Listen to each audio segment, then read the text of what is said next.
esta columna donde hablamos de hidrovía, sí, y de otros recursos y otros temas súper ardientes también. Hidromesa, información que navega hacia vos. Para hablar de esto, para conectar de esto, siempre tenemos invitados calificados en la materia, como es el caso del diputado nacional por el Frente de Todos, perteneciente al Partido del Trabajo y del Pueblo y a la corriente clasista y combativa, ya un amigo de la casa, Juan Carlos Alderete. Juan Carlos, bienvenido, ¿cómo te va? ¿Cómo te va? Juan Carlos, vos sabés que veía las últimas novedades que difundían desde la CCC y desde el Partido del Trabajo y del Pueblo, y algo que notaba era la diferencia o los cuestionamientos, si querés, que marcaron con el plan que presentó, que encabeza Sergio Massa, mal llamado trabajo por planes, fuera planes sola trabajo. Marcaste algunas diferencias con eso, ¿querés comentarnos cuáles son? Sí, en primer lugar, a una cuestión de política de Estado, ¿no?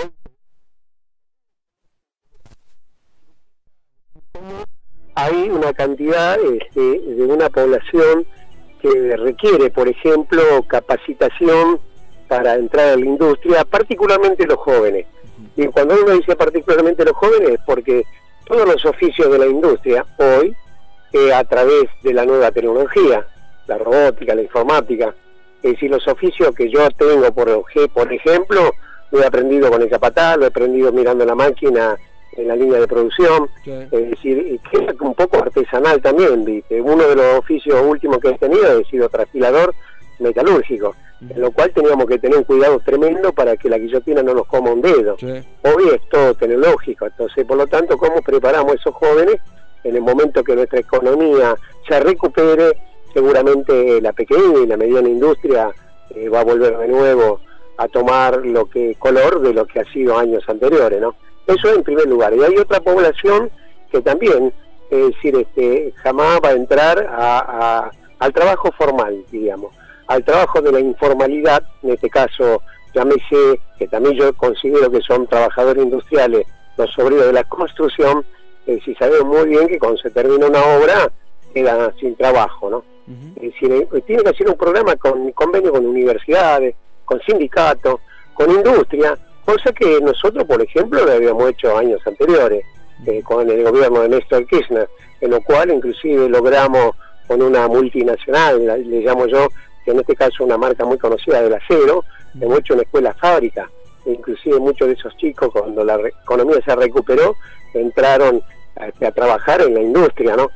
Sí, por supuesto que con contrato, es decir, no ha tenido los mismos derechos que tienen tradicionalmente los trabajadores en nuestro país, ¿no?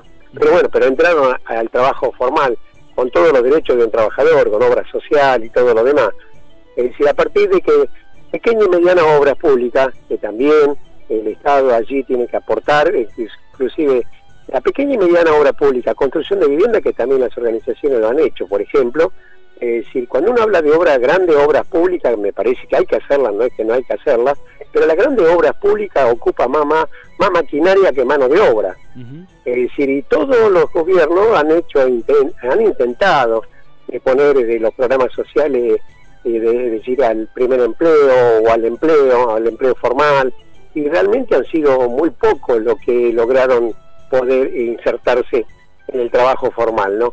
La iniciativa es muy buena, pero después para el que cobra el programa social también es muy buena, porque va a entrar a un trabajo con derechos que tiene un trabajador, ¿no? Pero igual los programas sociales, lo que no se dice que trabajan lo que están cobrando los programas sociales, y en muchos casos el propio Estado lo emplea como mano de obra barata. En el caso de que están haciendo limpieza de calle, arreglo de plaza, arreglo de sala de salud, de escuela, con un salario de hoy que se ha aumentado 15.500 pesos. Están suplantando trabajadores municipales también. Entonces, por lo tanto, hay que hablar de una cosa integral, ¿no?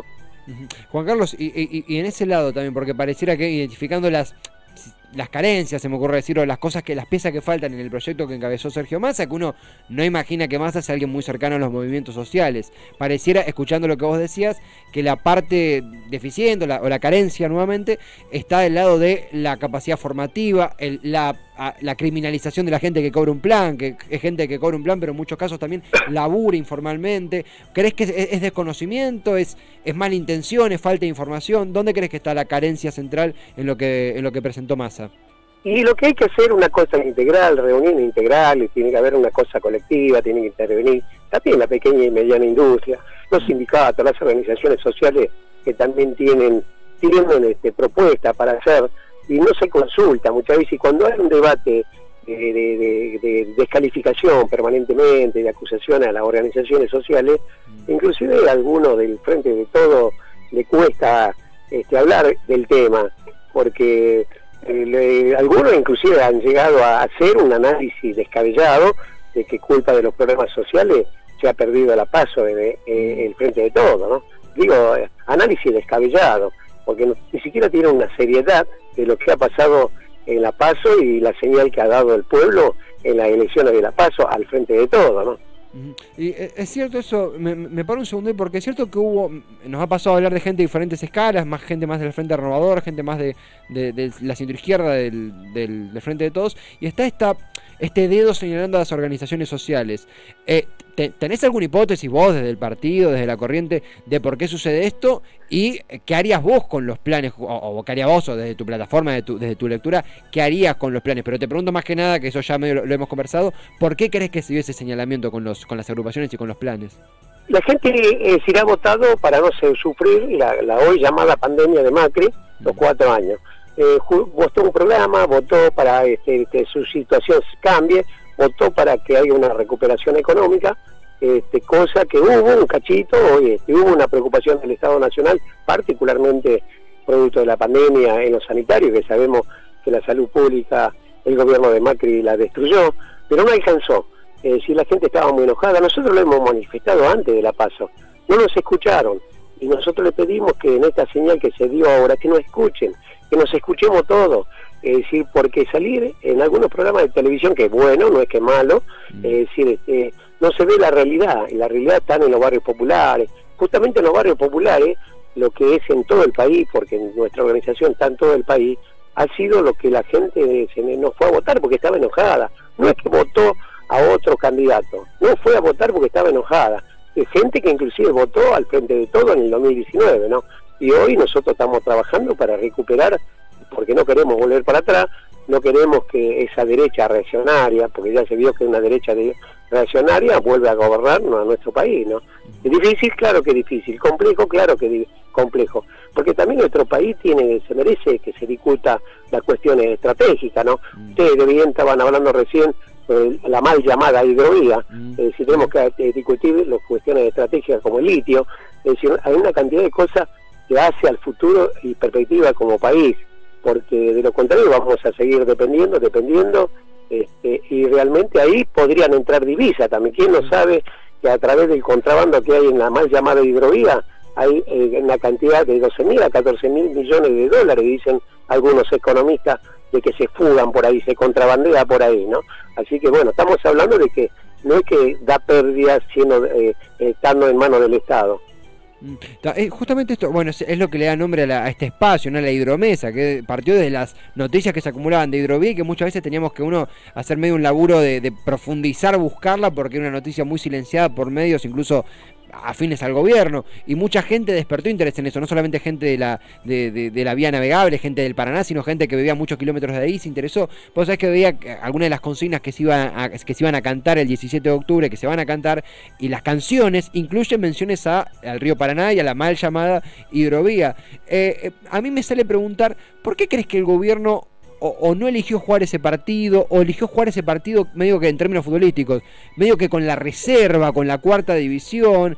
De nuevo, hay un montón de límites, mucho poder concentrado, pero pareciera que no fue suficiente lo que se hizo, con toda la lucha incluso del Frente de Todos, Cuba, al respecto. ¿Vos cómo estás? Hay sectores que realmente les interesa ganar, tener ganancias, fabulosa ganancia, y con esos sectores no hay que ser tibio, hay que enfrentarlo con la ley, con la Constitución, con la vía institucional, hay que enfrentarlo, y no hay que ser tibio, porque cuando uno es tibio, así lo ha pasado cuando retrocedieron con los Vicentín, ¿no?